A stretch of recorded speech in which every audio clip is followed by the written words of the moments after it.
Bonjour, chers enseignants et enseignantes.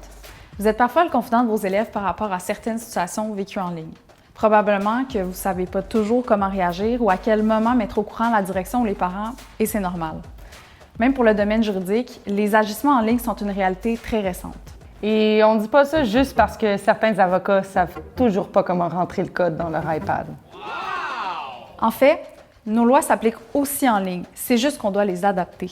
Plusieurs décisions des tribunaux ont été rendues dans les dernières années et nous aident à préciser la portée des lois en ligne. Aujourd'hui, on va vous parler non seulement de la loi, mais aussi de cas concrets qui ont fait avancer le droit sur le web. Tu sais, on est tellement rendu souvent sur nos ordi que des fois je me demande si je suis un sim.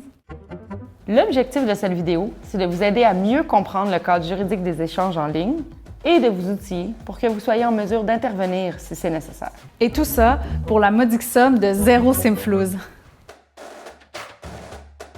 Rappelons-nous tout d'abord quelques principes de base. D'un côté, il y a les crimes. Un crime, c'est un comportement interdit dans une loi, majoritairement dans le code criminel, parce qu'il contrevient aux valeurs de notre société. D'un autre côté, il existe également des comportements interdits qui pourraient mener à des conséquences, mais qui ne sont pas des crimes. Ces comportements interdits se trouvent dans d'autres lois, par exemple dans le Code civil du Québec en matière de droit à la vie privée ou de règles sur les contrats. Il se trouve aussi dans la Charte des droits et libertés de la personne, surnommée la Charte québécoise, quand on parle de droits et libertés ou de discrimination. Si une personne commet un crime, elle pourrait soit être accusée et condamnée à une peine si elle est coupable du crime, ou être poursuivie par la victime personnellement pour la compenser des dommages subis. Dans le cas d'un comportement interdit, il n'y a pas d'accusation puisqu'aucun crime n'est commis. C'est la victime qui peut poursuivre celui qui a eu un comportement interdit. Et pour être dédommagée, elle devra prouver qu'une faute a été commise, qu'elle a subi des dommages et que les dommages découlent directement de la faute. Et ce sera le même processus pour différents comportements, comme s'il y a atteinte à la réputation ou le non-respect d'un contrat. Par exemple, une cliente qui poursuit une épicerie devra prouver que c'est à cause de la flaque d'eau au sol qu'elle s'est fracturée une cheville, et pas juste parce qu'elle était pompette du haut de ses talons aiguilles en allant acheter une pinte de lait après son 5 à 7. Oups! Pourquoi on vous parle de tout ça? Un crime ou un comportement interdit pourrait mener à des conséquences s'il est commis en personne ou en ligne. Le support est différent, mais l'encadrement juridique est le même. Il faut juste faire certaines adaptations. C'est www sur Internet, c'est pas pour Wild Wild West. Il y a des règles qui s'appliquent. Il est important de noter qu'une personne peut être accusée d'un crime dès l'âge de 12 ans. Tous les élèves du secondaire peuvent être poursuivis au criminel pour des crimes commis en ligne. Mais il faut garder en tête que les peines pour les adolescents ne sont pas les mêmes que pour un adulte. Si vous voulez en savoir plus sur la loi sur la justice pénale pour adolescents, la LSJPA, Éducalois a un dossier sur son site web ainsi qu'une trousse pédagogique sur le sujet. Maintenant, pour un comportement interdit, qui n'est pas un crime ou une infraction pénale, la loi ne prévoit pas un âge minimal précis pour être poursuivi.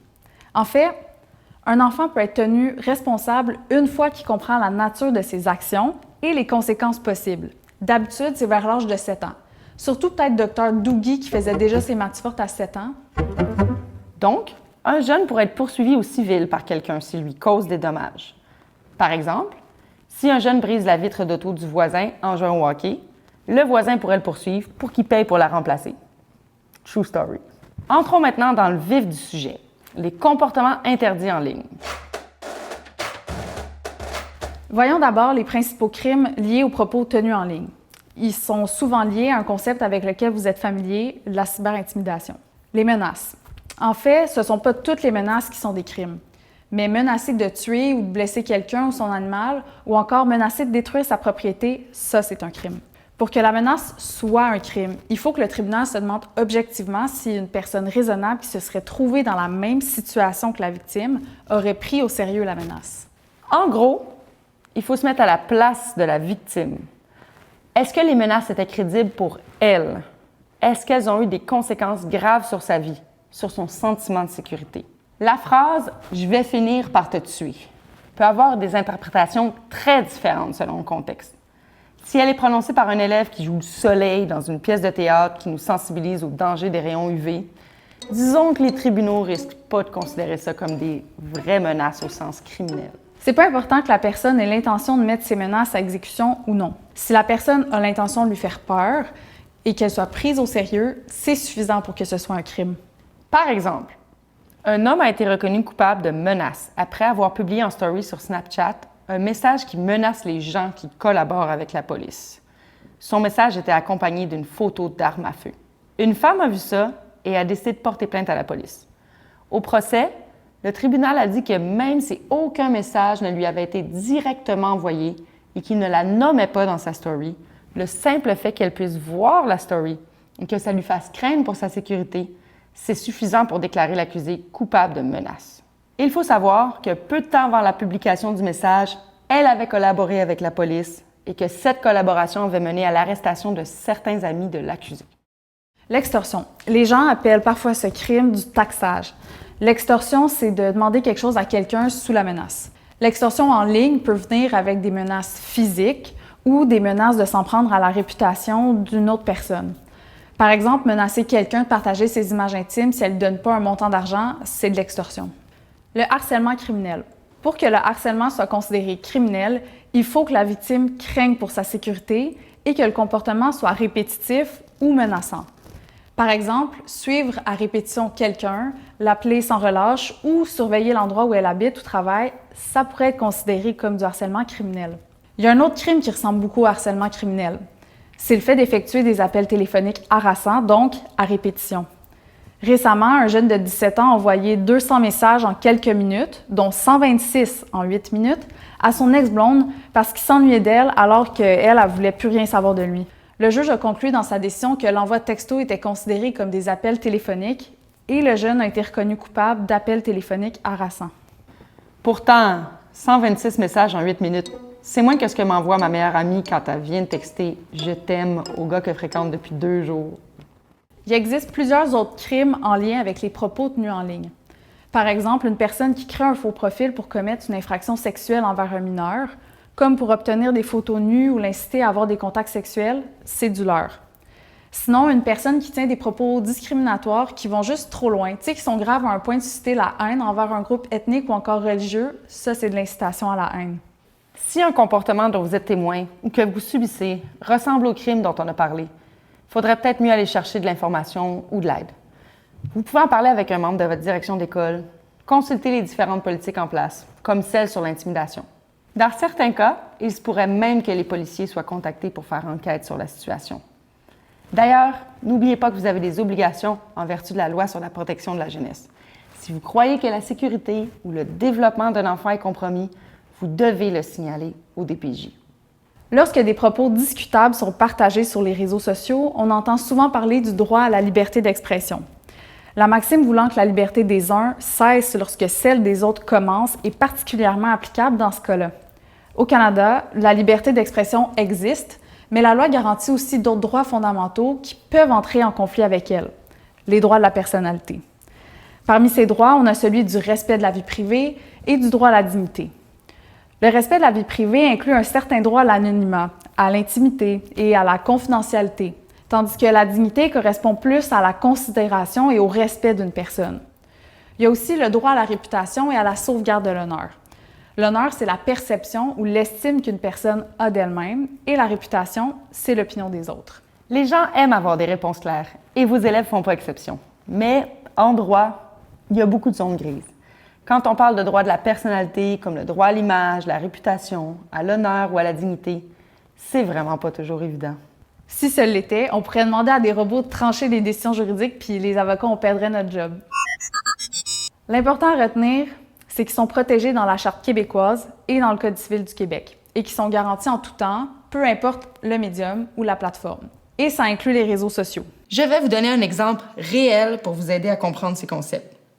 Des animateurs de radio et la station pour laquelle ils travaillaient ont été condamnés à dédommager une animatrice télé pour atteinte à sa réputation, son honneur, à sa vie privée et à sa dignité.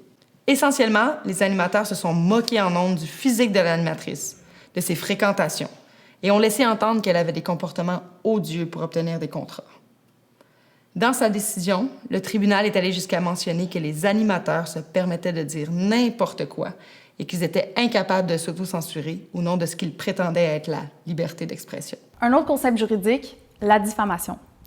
La diffamation, c'est quand il y a atteinte au droit à l'honneur et à la réputation d'une personne. C'est un comportement interdit, mais généralement pas un crime. Beaucoup pensent que la diffamation se limite à répondre de fausses rumeurs ou à inventer des faits qui font mal paraître une autre personne. Mais la diffamation, ça couvre encore plus large que les fausses rumeurs. Ça englobe aussi le cas où une personne affirme des choses qui sont vraies, mais les a partagées avec l'intention de porter atteinte à la réputation d'une autre personne. Par exemple, une personne qui aurait appris qu'un de ses voisins a déjà eu des problèmes de dépendance aux drogues et qu'il répète à tout le monde dans le quartier dans le but de nuire au voisin en question. Dans ce cas, le voisin pourrait considérer qu'on a porté atteinte à sa réputation et entreprendre des recours pour être dédommagé. Par contre, il faut savoir que si une personne affirme des choses désagréables sur une autre qui sont vraies, mais qu'elle fait sans vouloir porter atteinte à sa réputation, soit avec des justes motifs, donc des raisons valables, ou dans l'intérêt public, c'est pas de la diffamation. D'autres conséquences pourraient survenir si les propos sont discriminatoires, donc visent une caractéristique personnelle protégée dans la Charte québécoise, comme la religion ou un handicap.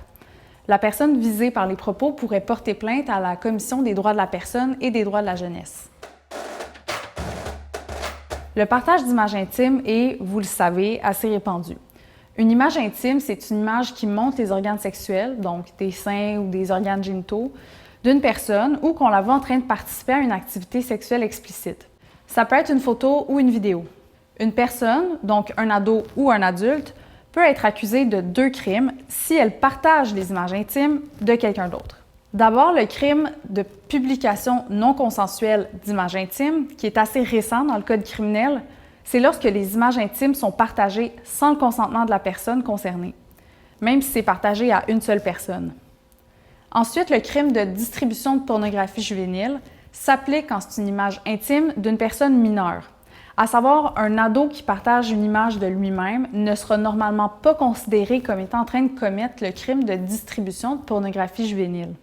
Récemment, l'actualité rapportait l'histoire d'adolescents qui avaient mis sur pied un réseau d'échange d'images intimes, particulièrement de 3 adolescentes. Les photos partagées étaient des captures d'écran d'images envoyées sur Snapchat. Ils ont été accusés de plusieurs crimes dont on a parlé. De leurre, d'extorsion, de partage d'une image intime sans consentement, de possession de pornographie juvénile et de distribution de pornographie juvénile. Morale de l'histoire, si vos élèves tiennent à s'échanger des choses, encouragez-les donc à repartir la mode des cartes Pokémon. Ça les amènera pas devant les tribunaux, puis Laurence et moi, on a une coupe de Mewtwo qu'on aimerait leur échanger. C'est quoi le droit à l'image? C'est notre droit de pouvoir garder le contrôle sur notre image et la façon dont on est représenté. Donc, un magazine ne peut pas publier votre photo sans votre consentement, sauf certaines exceptions.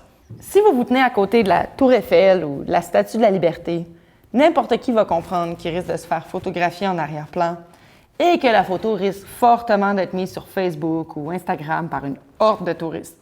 Pour revendiquer son droit à l'image, il faut être reconnaissable. Et c'est pas seulement avec le visage. Par exemple, une femme a poursuivi Google qui avait mis en ligne en mode Street View une image d'elle assise devant sa maison, la porte ouverte, son chandail révélant une partie de sa poitrine. Même si son visage était brouillé, on pouvait quand même l'identifier avec son adresse civile et la plaque d'immatriculation de son auto qui était visible. Le tribunal a conclu que c'était une atteinte à sa vie privée et à son droit à l'image. La même logique s'applique aux réseaux sociaux. Ça peut sembler vraiment bizarre aux élèves qui ont grandi avec les réseaux sociaux, mais il y a une distinction claire à faire entre la prise d'une photo et le fait de la partager. Encore une fois, je sais que pour certains de vos élèves, ça peut être inconcevable de prendre une photo sans la montrer au monde entier. Mais une personne n'a pas le droit de mettre en ligne la photo de quelqu'un sans son consentement, même si elle était d'accord de prendre la photo, puis même si elle prenait la pose. La personne qui se trouve sur une photo partagée sans son consentement pourrait poursuivre celle qui l'a partagée. Peu importe que la photo soit laide, cute, truquée, drôle, le juge pourrait évaluer les dommages subis et condamner la personne qui l'a partagée à indemniser l'autre. Si c'est fait dans une intention malicieuse, comme c'est souvent le cas lorsqu'il y a de l'intimidation, les dommages pourraient même être plus grands. N'hésitez pas à insister sur le fait que c'est pas parce qu'une personne accepte de se faire prendre en photo qu'elle consent à ce qu'elle soit publiée sur les réseaux sociaux ou ailleurs. Tu sais, Stacy, Magali, elle veut peut-être pas que son gérant chez Subway sache qu'elle va manger chez Quiznos. Même si elle est super belle sa photo que tu as prise parce que les viandes froides font ressortir la couleur de ses yeux. C'est la même chose pour la visioconférence. Ce n'est pas parce qu'elle est enregistrée qu'elle peut être publiée ou partagée sans le consentement des participants. Pour conclure, sachez que la politique contre l'intimidation de votre école peut s'appliquer sur des comportements en ligne et que le code de vie s'applique aussi lorsque les cours sont donnés à distance aux élèves. Dans la description de la vidéo, plus bas, vous trouverez des ressources pour vous aider ou pour aider vos élèves. Ne vous gênez pas non plus pour explorer notre plateforme éducationjuridique.ca qui regorge de ressources pédagogiques pour parler de droit et de justice avec vos élèves.